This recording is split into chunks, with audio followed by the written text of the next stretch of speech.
Bonjour à toutes et tous. Il y a beaucoup de noms connus là. On est un peu entre acousticiens, mais ça fait plaisir. Euh, oui, alors, on retour d'expérience sur les chapes sèches Fermacell. Alors, c'est une présentation que j'avais déjà faite comme, pour le club Prescrire auprès d'architectes. Donc, il y a peut-être deux ou trois slides qui, pour vous, vont vous paraître un peu triviales. Vous m'en excuserez. Euh, Ce qui était intéressant, alors l'histoire a un peu commencé avec NéoDB, là, qui va faire l'autre retour d'expérience, avec Odile Mercier, parce qu'on s'est retrouvé sur un même projet qui s'appelle la Maison du Verre, la Maison de Verre, pardon, qui est un projet qui a été réalisé dans les années 20 à Paris. C'est un bâtiment avec des pavés de verre. Donc c'est un bâtiment emblématique architecturalement. Et puis, NéoDB a fait les études pour réhabiliter le dernier niveau. On va en parler tout de suite après. C'est comme ça qu'on est arrivé à parler des chapes sèches. Et on s'est rendu compte qu'il n'y avait pas tant de mesures, en tous les cas, en échangeant parfois entre nous. On s'est aperçu qu'il n'y avait pas tellement de mesures que ça sur des retours d'expérience de chapes sèches. Alors, il y a des PV acoustiques, hein, comme disait Thomas, mais en parlant aussi avec Thomas, c'est vrai que les mesures en fin de chantier, euh, ne font pas forcément pléthore. Donc je relance mon appel à Thomas pour faire appel à tous les acousticiens, voilà, pour avoir sur des fins de chantier des retours d'expérience, parce que c'était un challenge d'aller retrouver des mesures, et finalement on en a fait, et NéoDB, Hippolyte le montrera tout à l'heure, on est retourné sur des chantiers pour faire des mesures. Voilà. Euh, alors, hop, ah oui. Bon, j'avais fait une présentation sur le GIAC, mais je crois que tout le monde le connaît. Et puis, je rappelais quelques données sur la contribution positive de tout ce qui était sonore à 43 milliards et puis du bruit à 156 milliards. Mais ça, on en a parlé souvent. Je vous l'épargne. Alors, en revanche, je voulais rappeler quelques documents sur lesquels on peut s'appuyer parce que, bon, le sujet qu'a souligné Thomas sur la consommation carbone, pour nous, c'est aussi un gros sujet sur la réhabilitation, la rénovation des bâtiments, et qui va dans le sens, j'allais dire, de faible consommation carbone. Et puis, dans ce domaine, c'est là où finalement on est amené à innover, non pas forcément parce que les matériaux sont neufs, mais à chaque construction, chaque réhabilitation, on se trouve devant un nouveau challenge et un nouveau plancher, enfin bon, il y a des choses qui peuvent se répéter, mais à chaque fois, c'est une nouvelle chose. Je dirais que le caractère innovant, c'est d'utiliser les bons matériaux en fonction de toutes les contraintes. Et puis, je voulais juste rappeler quelques documents qui sont à notre disposition pour tout ce qui est existant. Avec ici, vous avez des tentatives de réglementation acoustique nationale qui donnent des objectifs bon, qui ne sont pas très éloignés de ce qu'on peut chercher à faire en réhabilitation. Bon, c'est quand même pas sur les valeurs du neuf, mais c'est intéressant. Et puis, il y a une norme dont je voulais vous parler, qu'on a évoquée lors d'un CA du GIAC où Thierry Mignot avait été invité, et auquel d'ailleurs, je rappelle, hein, tout le monde est invité à chaque fois pour les CA du GIAC, et il nous avait parlé de cette norme de 2021, je pense, qui pourrait être utile à tout le monde, notamment dans toutes les réhabilitations. Voilà. Et je pense que bon, les planchers secs sont un des outils, ou les plafonds à faible hauteur, comme présentera Hector tout à l'heure, sont des outils tout à fait adaptés. Mais comme d'habitude, on prend nos responsabilités de donner quelques objectifs. Alors, c'est pas à nous de le faire, hein, bien sûr, mais le programmiste n'est pas toujours là. C'est pas de notre aide de faire de la programmation, mais voilà. En tous les cas, on peut utiliser ces valeurs si ça peut vous aider. Surtout que à partir de gérer des critères qui dépassent la construction neuve, enfin des valeurs d'isolement qui dépassent la construction neuve, on a l'intégration, hein, je vous ai mis l'extrait de la norme, on a l'intégration du terme d'adaptation à partir, enfin en tenant compte des basses fréquences. Je vous ai mis aussi quelques autres décrets, mais pour les façades qui sont plus connus, hein, toutes les zones de bruit en PGS où on demande de ne pas détériorer les qualités du bâtiment, ça c'est plutôt lié aux façades. Et, il y a aussi une jurisprudence qui, au final, montre que la rénovation, ça amène un changement et ça peut rendre un bien impropre à sa destination. Bon, ça, voilà, des outils que vous pouvez utiliser. Et puis, il y a aussi un référentiel Habitat HQE pour la rénovation globale que je vous cite. Alors, peut-être que j'ai oublié des choses, j'ai essayé de rassembler tout ce que j'avais. Si vous avez d'autres documents, bah, avec plaisir pour échanger dessus, pour qu'on puisse les partager. Et puis, bah, surtout, je voulais insister sur la démarche, parce que bon, les planchers secs, dans ce cadre de réhabilitation, nous amènent à dérouler une mission qui, aujourd'hui, pas encore tout à fait en réhabilitation en neuf. Le GIAC a récemment refait tout un listing des missions, mais en réhabilitation, des missions en construction neuve, ça peut être transposable en rénovation, évidemment, mais il y a quand même une démarche un peu particulière en rénovation que je vous soumets voilà, aujourd'hui pour peut-être servir de guideline sur j'ai des missions qui seront liées à la faisabilité avant de se lancer dans des études, par exemple, où là, on fixe les objectifs, avec bien sûr un diagnostic avant, voire un constat d'huissier. Et une fois qu'on a fait les études, pardon, je dirais que la partie finale en chantier paraît évidente. Finalement, elle est assez compliquée parce qu'il faudrait être là assez souvent. Il y a pas mal de choses à régler, enfin, selon les chantiers. Vous connaissez ça. Et ce que j'ai pas mis là, c'est les mesures finales. Ça, c'est vraiment, j'allais dire, ce qui manque souvent à nos missions, c'est de pouvoir aller jusqu'au bout. Et c'est ce qui s'est passé pour la maison de verre que je vais tout de suite aborder. Bon, j'ai mis quelques exemples de performance sur des planchers, mais Thomas, on a parlé aussi, il y a tout un catalogue chez Fermacem. Là, c'était pour donner des solutions assez basiques, assez évidentes, auxquelles on pense avec les valeurs que j'ai pu trouver sur ces complexes. Voilà, Thomas en a parlé. Il y a toute une série d'essais qui ont été faits par Fermacem, ça est vraiment intéressant. Je dirais que, alors je reviens sur cette diapo. Euh, je le, il y a des systèmes avec nid d'abeille, avec granules d'égalisation, granules pour nid d'abeille qui sont plus lourds. Et puis il y en a un qui est apparu, dont Thomas n'a pas parlé, c'est les granules, pardon, les gravillons. La troisième chose, c'est les gravillons. Ça, c'est une innovation, il me semble, hein, Thomas, puisque c'est pour l'instant, il n'y a pas beaucoup de chantiers sur lesquels en France ça a pu être installé. Tu me diras s'il y en a des nouveaux depuis qu'on a discuté. Et cette solution de gravillon, alors voilà, je vous avais remis cette diapo, mais on passe. Voilà, cette solution de gravillon, ben, c'est par ça que enfin, c'est la frustration que j'ai eue sur un chantier. Alors, c'est celui d'après, et je vais vous en parler. Bon, pour la maison de verre, autre frustration, puisque j'attends toujours l'autorisation des propriétaires pour aller faire des mesures suite à cette démarche de webinaire avec NeoDB, Odile Mercier, Hippolyte, on en a parlé. Et cette maison, là, particulier, ben, voilà, d'avoir un plancher en bois. Mais alors, ce qui est très particulier, c'est que cette maison de verre, elle a été faite en sous-bassement, enfin en dessous, sur les premiers étages d'un bâtiment qui a été détruit, sauf le dernier étage. Alors, c'est un peu l'inverse de ce qu'on fait souvent, nous, en, en rénovation, en construction, en extension. Zut, je vais trouver le terme, quand on fait un volume sur un bâtiment existant. Surélévation. Merci, super. Une surélévation. Et là, c'est un peu l'inverse. Alors donc, effectivement, on voit le plancher en dessous qui est conservé.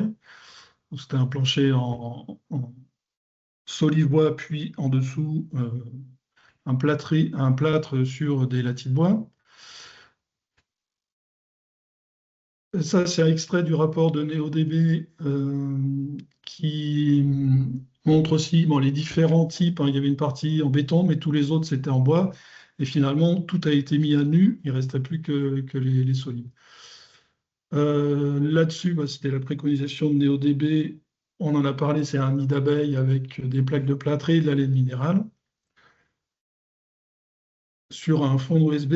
Et voilà. Alors, je vais passer vite puisque je n'ai pas les mesures, donc je vais passer plus intéressant.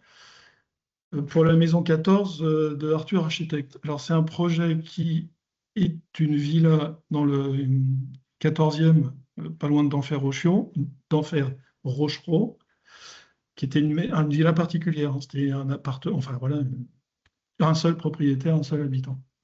Et le challenge, c'était d'en faire des bureaux. Donc, on arrive sur un bâtiment vraiment qui avait une démarche en 2014 très environnementale, hein, ça va faire plaisir à Thomas, et sur lequel on avait des planchers CLT. Et aujourd'hui, c'est la maison des géomètres qui accueille bureaux, salles de réunion. Voilà. Là, c'est un peu l'inverse de ce qu'on fait souvent. C'est un logement qui a été fait, qui a été transformé en bureau. Mais comme c'était des planchers légers, il y avait un challenge aussi pour assurer. Et pourquoi le diaporama s'arrête? Merci. On est là. OK. Paf. Paf. Voilà. Donc, c'est l'état du logement, enfin de la villa, quand on a été au début de chantier. Oui, c'est quand même en super état, quoi. Il y avait une piscine, tout ce qu'il fallait. Sur ce projet, on avait les objectifs HQE, bâtiment durable. Donc, avec minimum 30 dB pour les open space en isolement, avec les autres espaces. 35 pour les bureaux individuels, 40 pour les salles de réunion et 45 pour les bureaux individuels avec confidentialité. Moi, je vous ai mis les valeurs. Donc, on part d'une situation où il y a deux contraintes. La contrainte acoustique, 3, donc acoustique, mais la contrainte structure, on ne pouvait pas alourdir des solutions. On ne pouvait pas amener un plancher humide. On ne pouvait pas amener un plancher humide et ou un plafond placo en dessous, enfin, voilà, parce que c'est très superposé, hein, les volumes sont superposés. Donc très vite, la question de la verticalité s'est posée. Et l'autre contrainte, c'était le feu. Parce qu'en sous-face du plancher CLT, il fallait, entre étages, assurer un coup de feu. Bon, et c'est là, et la quatrième contrainte, c'était la hauteur, puisque les planchers n'étaient pas modifiables, les hauteurs, bien sûr, hein, comme toutes les rénovations, on a souvent cette question-là par rapport au palier. Bon, là, on refaisait le palier aussi, bon, enfin, on pouvait remettre quelque chose sur le palier, donc la question ne se posait pas. Mais il fallait quand même gagner en phase conception, hein. On parlait de 1-2 cm maximum. Et alors, en conception, ça paraît un peu précis, ça paraît précis, parfois trop précis, mais j'allais dire, si on pouvait faire plus sur le chantier, après on faisait plus, mais on s'était mis une contrainte au plus bas.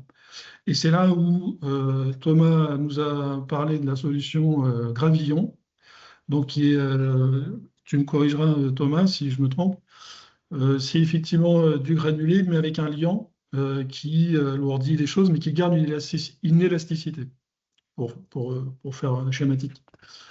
La seule valeur qu'on avait, c'était de dire, bon, entre le nid d'abeille, ici, Fermacell, sur 30 mm, et le gravillon Fermacell avec le liant, finalement, le gain était visible sur 3 dB en bruit d'impact.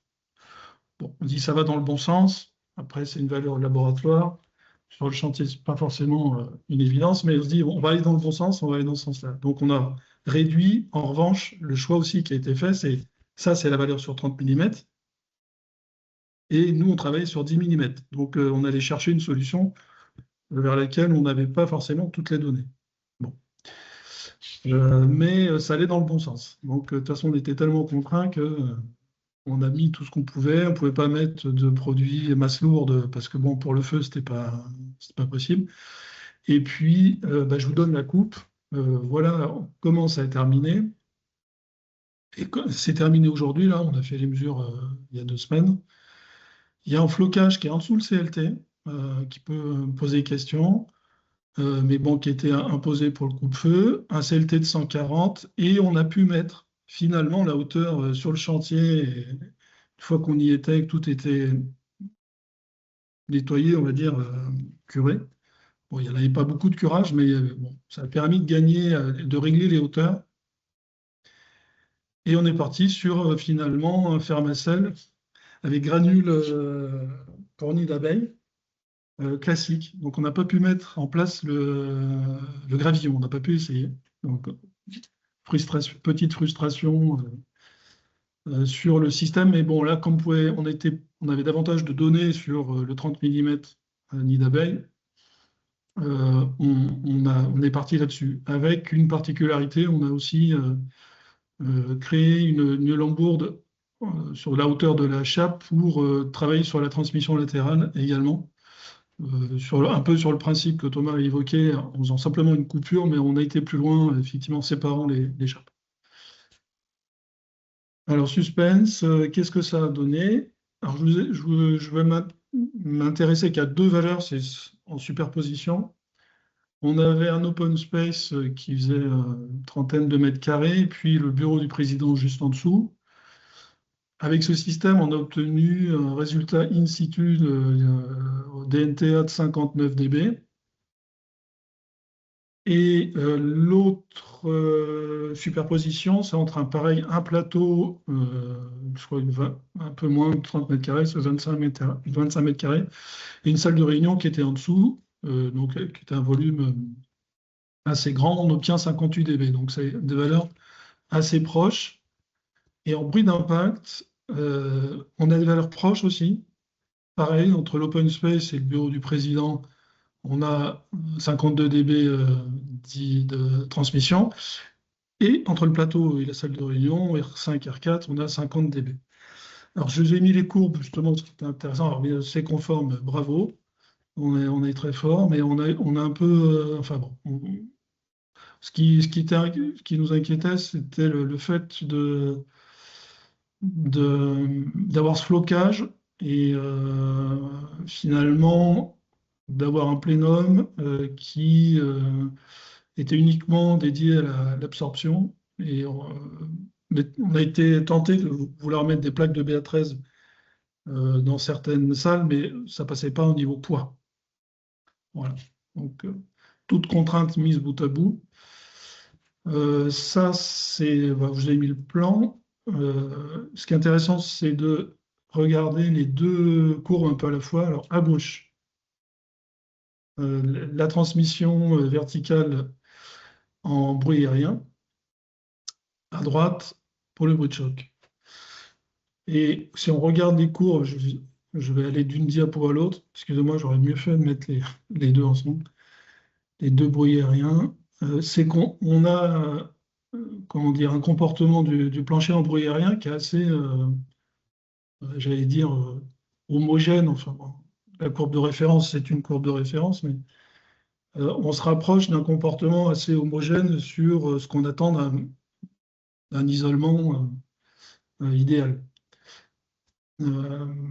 En basse fréquence, enfin, on a a priori moins de performance, bon, on s'y attendait.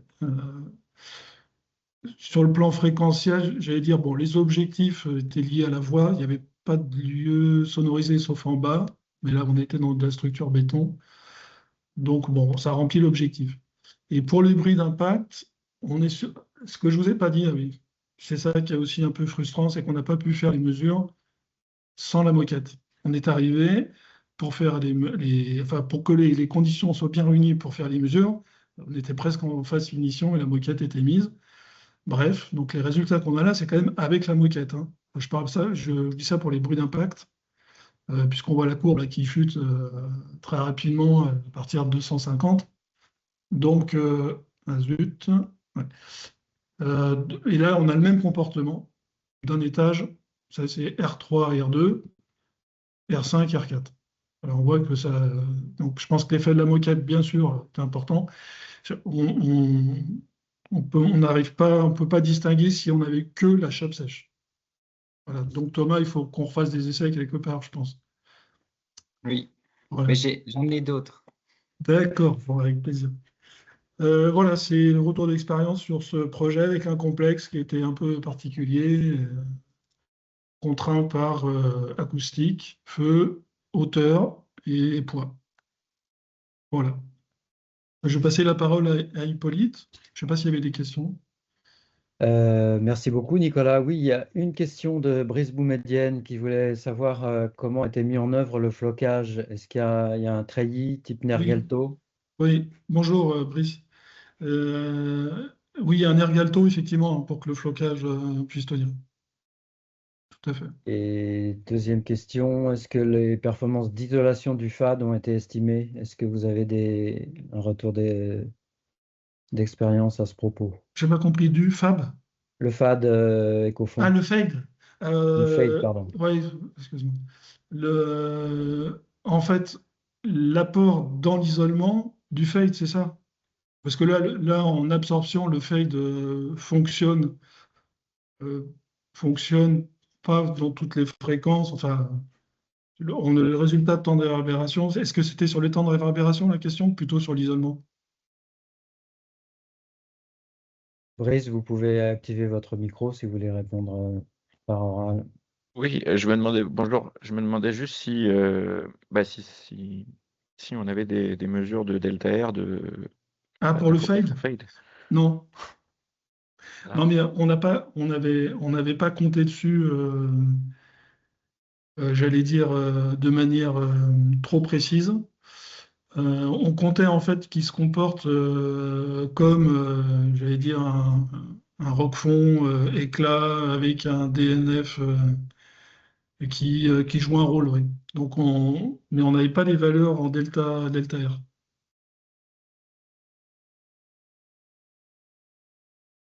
Il y a encore des essais à faire hein, sur beaucoup de choses en fait. Oui, bah non, mais c'est quand on voit des faux plafonds type les faux plafonds classiques, les Tonga et autres, Mm.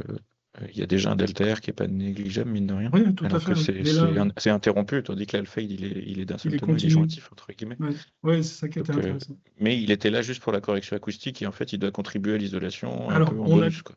voilà, c'est ça. On a compté dessus Ok. un petit peu, mais pas, voilà, pas comme élément fondamental, en sachant que nos objectifs n'étaient pas très élevés non plus, hein. Enfin, on avait en isolement bruit aérien, c'était 45 au max pour une salle avec confidentialité, et puis le courant, c'était 35 ou 40. Donc, bon, quand on voit nos valeurs, on est au-dessus, largement au-dessus des objectifs, en vertical, hein, je parle.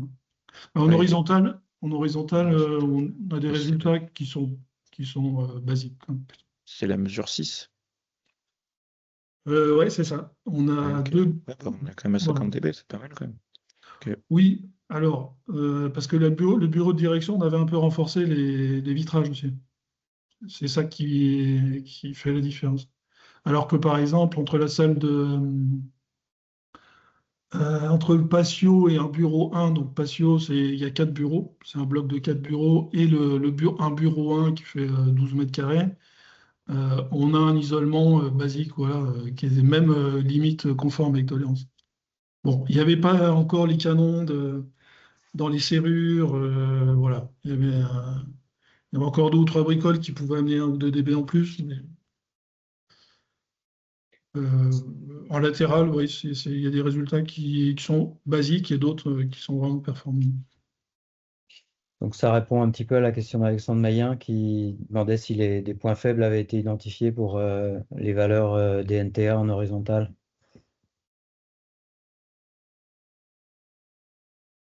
Moindre, mais qui était conçu pour répondre à du 30 dB, donc voilà.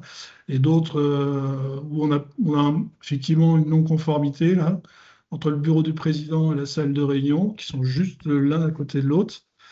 Euh, Et là, bon, à part les canons de serrure qui n'étaient pas posés, pour l'instant, je n'ai pas d'autres explications.